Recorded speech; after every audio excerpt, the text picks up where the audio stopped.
बताई हमार किस्मत फूट गई। मिल जात अगुआ ना तो कचारी कचारी के मारी। करे अरे का भल रे सुबेरे सुबेरे कचकाच कचकाच करे लगदी तोर सुना सुनत तो हमारे कपारे का जौन बार रहल उहो झड़ गयल। तो लो हाय सुनाओ सुनाओ। कैली एमे बीए पास मोर पढ़ाई भइल नास।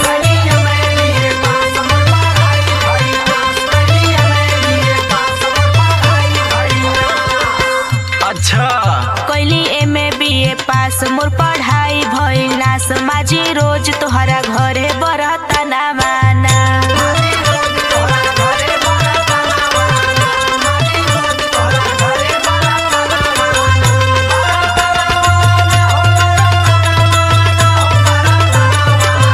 हम बनाइला चूल्ही पर खाना माना। अच्छा तो एक बात बताओ। हाँ तू बतावा आज हम सुनते हैं। शादी ब्याह तो तोहसे कैले खनवा का तोहर दादा बनाई है। तोहर जानी अवाकात जानी करा लंबी बात।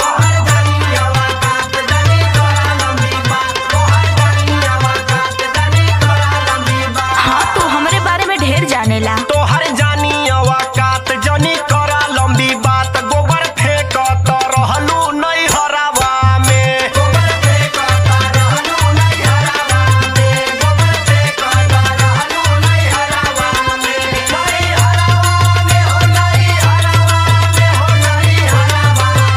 मजा लूटत रहलू बजरवा में।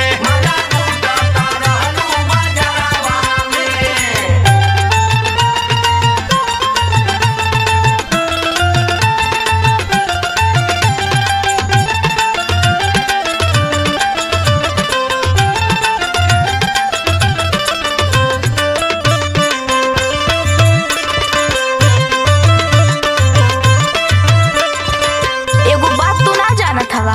कौन बात रे? हम नैहरे में इतना दुलारी रहनी ओहो इतना दुलारी रहनी। अरे बस कर रे। कौनो कमवे ना हमार मतारी बाप करे देत रहले हमके। देखा तो विजय भैया एकदम साफ साफ हकत है। चल आगे बोल का कहती। गोर रहली धूपी में जर जाला चाम हो।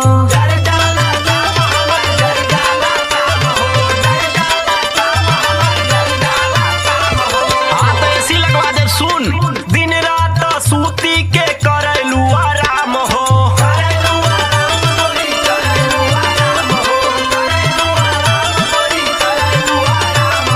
झूठ मत बोला सुना।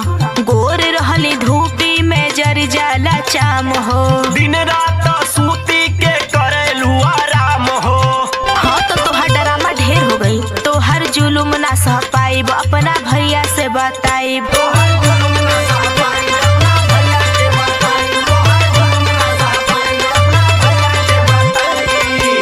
तोहर जुलुम ना सह पाइब अपना भैया से बताइब। उनकर ड्यूटी बा गोरखपुर के थाना माना।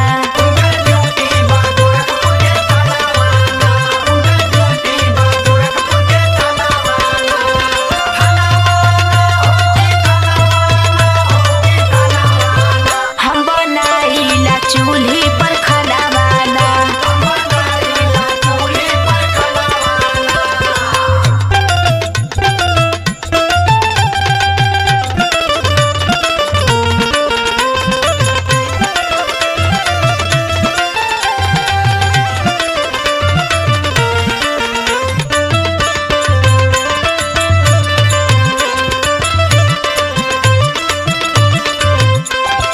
एगो कहावत सुनले बाड़ा।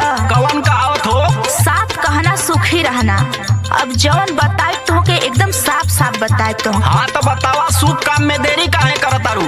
रविंदर दीवाना माफ करब ना गलतिया।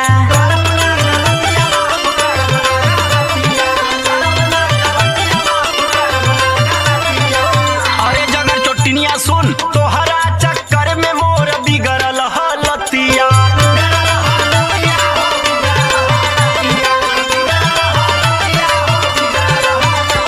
अंतिम बार आखिरी बात सुनो। रविंदर दीवाना माफ करब ना गलतिया। तोहरा चक्कर में मोर बिगड़ल हलतिया।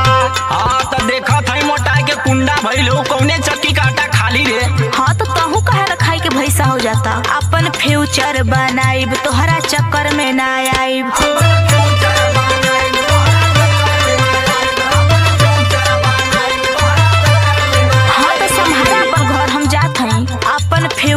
बनाइब तोहरा चक्कर में ना आइब गाइब सुनील सुरीला